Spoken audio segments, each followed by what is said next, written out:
સુરેશ્વરજી મહારાજ, ભુવન ભાનુ સુરેશ્વરજી મહારાજ, પદ્મા વિજયજી મહારાજ, જયઘોષ સુરેશ્વરજી મહારાજ અને અમારા ગુરુદેવ હેમચંદ્ર સુરેશ્વરજી મહારાજ. અમારા ગુરુદેવ એમ કહેતા હતા કે એટલી 21મી સદીની ઉજળામાં ઉજળી ગુરુ પરંપરા અમને મળી છે કે જેનો જોટો ચડે એમ નથી. આ ઉજળી પરંપરાની અંદર આજના કાળે આપણે જોઈ રહ્યા છે કાળ જેમ જેમ વિષમ થતો જાય છે, નિમિત્તો જેમ જેમ વિકૃત થતા જાય છે, એમ પરમાત્માના આ વચનો યાદ આવે.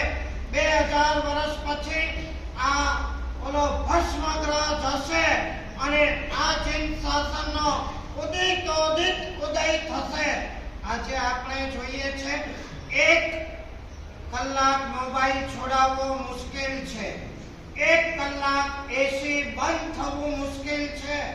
એવા સમયની અંદર 14 વર્ષની ફૂલ ગુલાબી ઉંમરની અંદર જેને યુવાન પણ ન કહેવાય, બાળ કહેવાય, એવા આવા બાળ કુંવરો પૂર્વ ભાવની સાધના અને સંસ્કારના પ્રભાવે આવું સત્વ દેખાડવા માટે જ્યારે સજ્જ થતા હોય એમના સત્વને નમસ્કાર કરવાનું મન થાય, જૈન શાસનના પુણ્યને નમસ્કાર કરવાનું મન થાય, આ સમુદાયને કનોતી પુણ્યાય એને પણ નમસ્કાર કરવાનું મન થાય. અમારા સૌમ્ય રત્ન વિજય શિલ્પશાસ્ત્રના સારા એવા જાણકાર છે, સુંદર ખેડાણ કર્યું છે અને નમ્રને પણ 2 વર્ષ સુધી સાથે રાખી સંયમ જીવનની અદ્ભુત ટ્રેનિંગ આપી છે અને સંયમ જીવન બાદ પણ સુંદર ટ્રેનિંગ આપશે. જેને શાસનના આવા અદ્ભુત રત્નો ભવિષ્યની અંદર આવા રત્નોથી જૈન શાસન ચાલવાનું છે. રસ્તામાં જ હમણાં એક શ્રાવકજીએ મને કીધું, મારા સાહેબ નમ્ર, આ નામ તો નમ્ર છે પણ કોણ જાણે જન્મ્યો હશે ત્યારે સમજીને જ નામ અપાયું હશે. નામ જેવા ગુણો છે, અત્યંત નમ્ર છે, વિનમ્ર છે, જ્ઞાની પણ છે, સ્વાધ્યાયની રુચિ પણ છે અને સંયમની પ્રિયતા પણ છે. આવા ગુણો સાથે બહુ જ ઉલ્લાસ અને ઉમંગથી પ્રેમ ભવન ભાનુસુરી સમુદાયમાં આજે એનો પ્રવેશ. ટેક્સીને બોલાવો ને એને એટલે ચડી જાય. આજે જે બોલાવો એટલે આ દીક્ષાનું મીટર ચડી ગયું.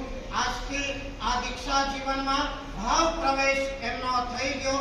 આ નાના જોઈએ છે આપણે, સમય ખરાબ છે, કાળ વિકરાળ છે, નિમિત્તો બહુ જ વિચિત્ર અને વિકૃત છે, પણ ગુરુકુળ વાસ, ગુરુની કૃપા, આશીર્વાદ એના પ્રભાવે એમનું સંયમ જીવન ખૂબ ઉલ્લાસ અને ઉમંગમય પસાર થાય.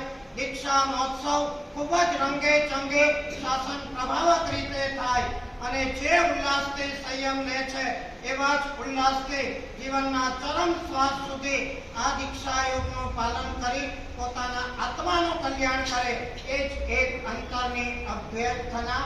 તમે બધા પણ આજે જુઓ 50, 55, 60, 70 વર્ષે પણ વૈરાગ્યનો એક અંકુર ફૂટતો નથી અને 14 વર્ષની ઉંમરે વૈરાગ્યથી લથપથ વાસિત અને ભાવિત થઈ જાય.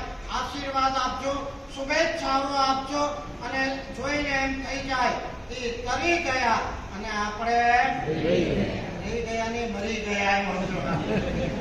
એમના સત્વથી આપણને પણ ચારિત્ર મળે એવી ભાવના. ધન્યવાદ.